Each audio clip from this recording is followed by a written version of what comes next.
والصلاة والسلام على سيد الأنبياء والمرسلين أما بعد فأعوذ بالله من الشيطان الرجيم بسم الله الرحمن الرحيم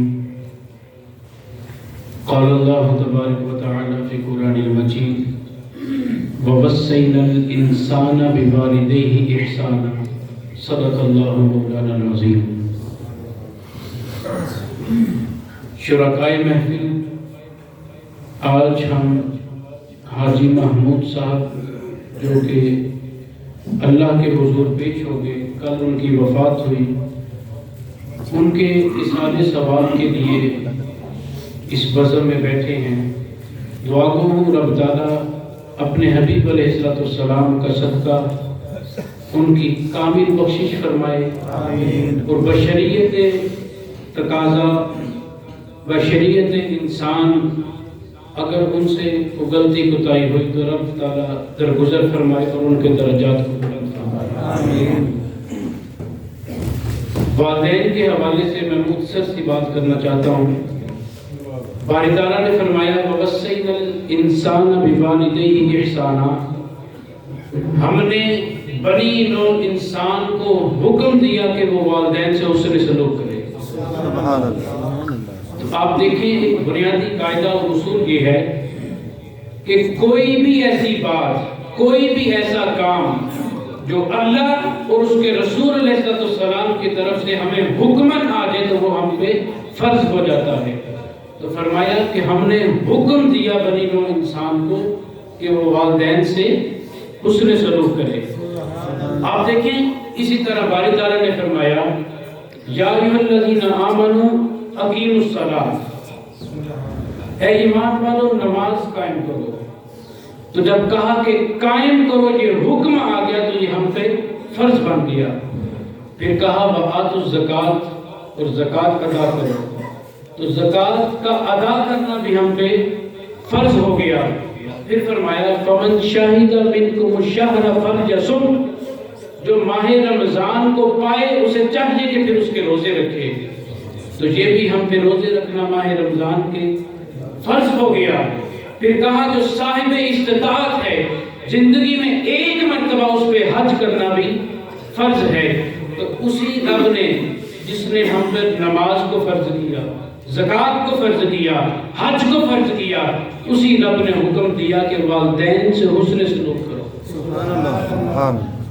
اب بات ادھر یہ بتانا چاہ رہا ہوں کہ کیا یہ فرائض جو میں نے چند ایک کا نام لیا، یہ فرائض برابر ہیں یا ان فرائض میں بھی کچھ فرق ہے؟ تو آپ دیکھیں کہ ان فرائض میں بھی درجہ بدرجہ فرق ہے. اب دیکھیں جس طرح سب انسان برابر نہیں ہیں، سب علماء بھی برابر نہیں ہیں، اور سب کتے بھی برابر نہیں ہیں. اگر دور عیسیٰ ہو اور وہ کتا صاحب ایمان کے در پر بیٹھے تو رب اسے بھی جنتی قرار دیتا.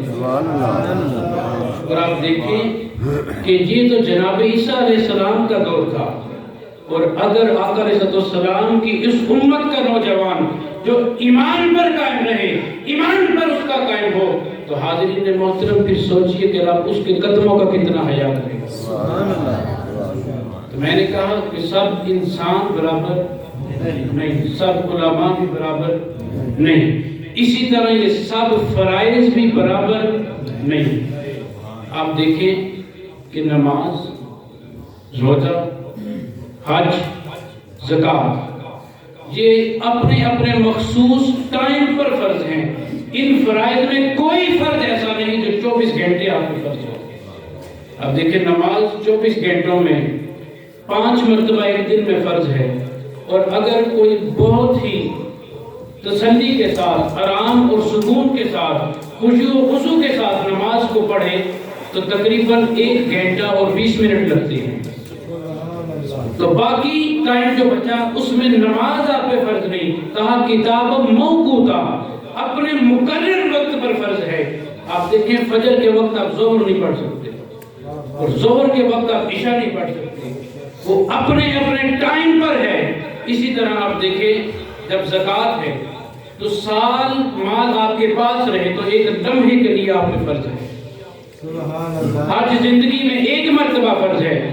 جسے رب تعالیٰ نے استطاعت دی، اب اس نے وہ فرض حج تو ادا کر لیا، مگر رب نے اس کو توفیق یہ دی، اس کو مال یہ دیا، وہ ہر سال بھی حج ادا کرے، لیکن وہ فرض نہیں، کیونکہ فرض اس کا پہلے ادا ہو چکا۔ تو آپ دیکھیں کہ وہ اپنے اپنے ٹائم پر فرض ہیں، مگر جب والدین کی باری آئی تو کہا کہ تم پہ ہر وقت فرض ہے، وہ دن ہو، وہ رات ہو، وہ سفر ہو، وہ حضر ہو، جب بھی وہ والدین کی خدمت تم پہ فرض ہے، جب انہیں تمہاری ضرورت پڑے۔ تو یہ ایک فرض ہے جو کسی وقت بھی آپ سے ہٹتا نہیں، یہ ہر وقت فرض ہے۔ یہ پہلا فرق کہ تمام فرائض برابر نہیں ہے۔ پھر آپ دیکھیں کہ اگر کوئی نماز نہیں پڑھ رہا تو اس کا روزہ ضائع نہیں ہوگا۔ ہاں آپ کہہ سکتے ہیں کہ ثواب میں کمی ہو گئی، اس نے اس طرح روزہ نہ رکھا کہ جس طرح رکھنا چاہیے تھا۔ اگر زکوٰۃ ادا نہ کی تو نماز اس کی ہو گئی، ہاں، اور اگر نماز نہ پڑھی تو فقط بائیں جانب کے فرشتے نے ایک گناہ لکھ دیا کہ نماز نہیں پڑھی، اور مسلسل جو چھوڑتا چلا گیا وہ کفر کے قریب تک پہنچ گیا۔ مگر حاضرین محترم، جو باقی فرائض تھے ان میں کسی قسم کی کمی نہیں آئی، ان کا ثواب اپنی جگہ رہا۔ لیکن یاد رکھیں، امام اعظم نے کوفہ میں بیٹھ کر، امام مالک نے مسجد نبوی میں بیٹھ کر، امام احمد بن حنبل نے مصر میں بیٹھ کے، امام شافعی نے بغداد میں بیٹھ کر، چاروں ائمہ نے فتویٰ دیا والدین کے گستاخ کی کوئی عبادت قبول نہیں ہو سکتی، اس لیے کہ یہ فرائض آپس میں برابر نہیں۔ یہ بات مختصر کرتا ہوں، اور تیسرا فرق بھی سنیں آپ دیکھیں کہ کہا وَوَصَّيْنَا الْإِنسَانَ بِوَالِدَيْهِ إِحْسَانًا، بنی نوع انسان کو ہم نے حکم دیا کہ وہ والدین سے اس نے سلوک کرے۔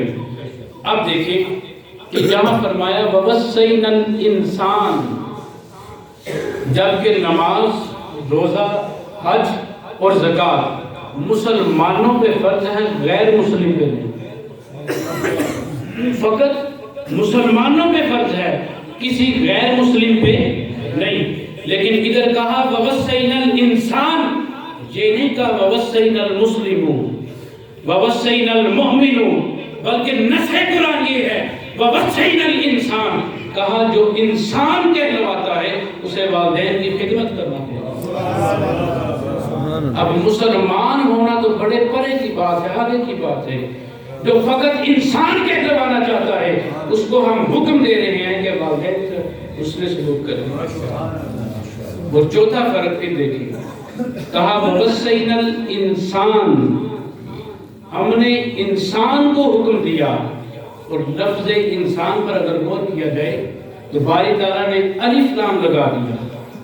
جبکہ چھوٹے ہوتے ہم پڑھتے رہے کہ جب کسی عام چیز کو خاص کرنا ہو تو اس پر الف لام داخل کرتے ہیں، یعنی نکرہ سے معرفہ کرنا ہو تو الف لام کو داخل کرتے ہیں۔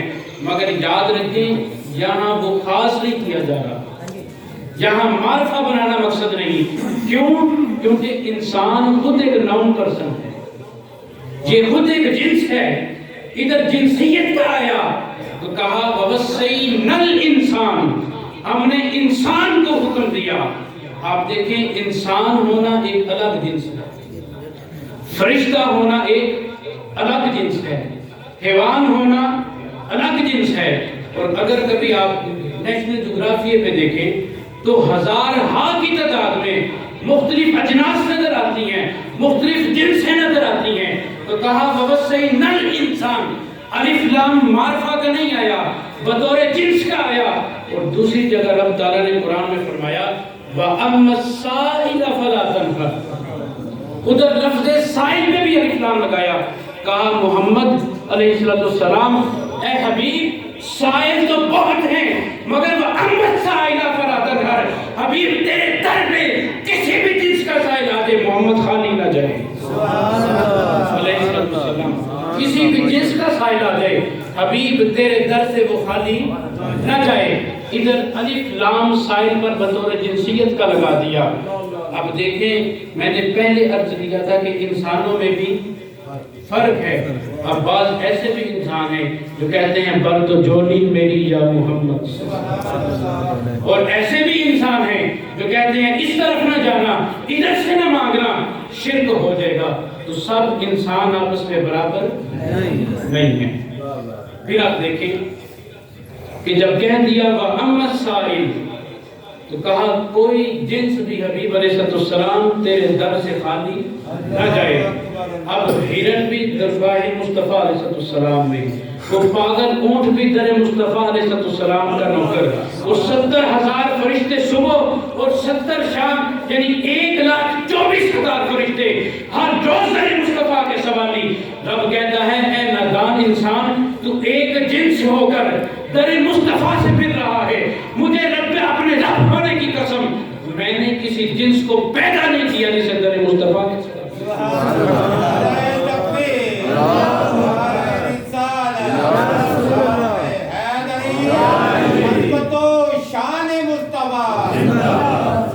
تو ایک جنس ہو کے بھٹک رہا ہے. مجھے رب نے کوئی جنس ہی پیدا نہیں کی جسے در مصطفیٰ کا سبب نہ بنا. تو خیر فرمایا وَوَصَّيْنَا الْإِنسَانَ، تو ہم نے بنی نو انسان کو حکم دیا. اب ادھر جنسیت کا لفظ لگایا، الف لام سے واضح کیا اور کہا اگر کوئی انسانیت کی صف میں رہنا چاہتا ہے تو پھر میں رب حکم دیتا ہوں والدین. اب انسانوں میں کافر بھی ہیں، انسانوں میں عیسائی بھی ہیں، انسانوں میں یہودی بھی ہیں.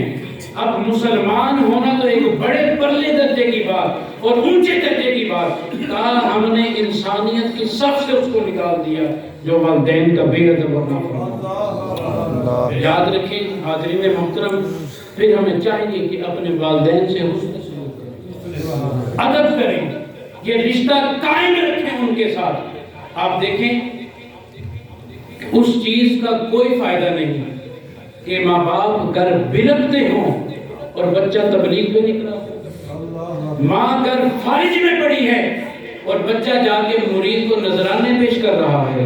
یاد رکھیں باری تعالیٰ اس کو قبول نہیں کرتا. اپنے بھی خفا مجھ سے بیگانے بھی نہ خوش، میں زہر حلاحل کو کبھی کہہ نہ سکا کل، کہتا ہوں وہی بات سمجھتا ہوں جسے حق، نہ ابرائے مسجد ہوں نہ تہذیب کا فرزند. دعا گو باری تعالیٰ ہمیں حق کہنے اور سننے اور عمل کی توفیق عطا فرمائے. اور ہمارے والدین جو سلامت ہیں رب انہیں صحت والی لمبی تندرستی والی عمر خضری عطا فرمائے، اور جن کے والدین دنیا سے چلے گئے باری تعالیٰ ان کے درجات کو بلند فرمائے. وما علینا الا البلاغ.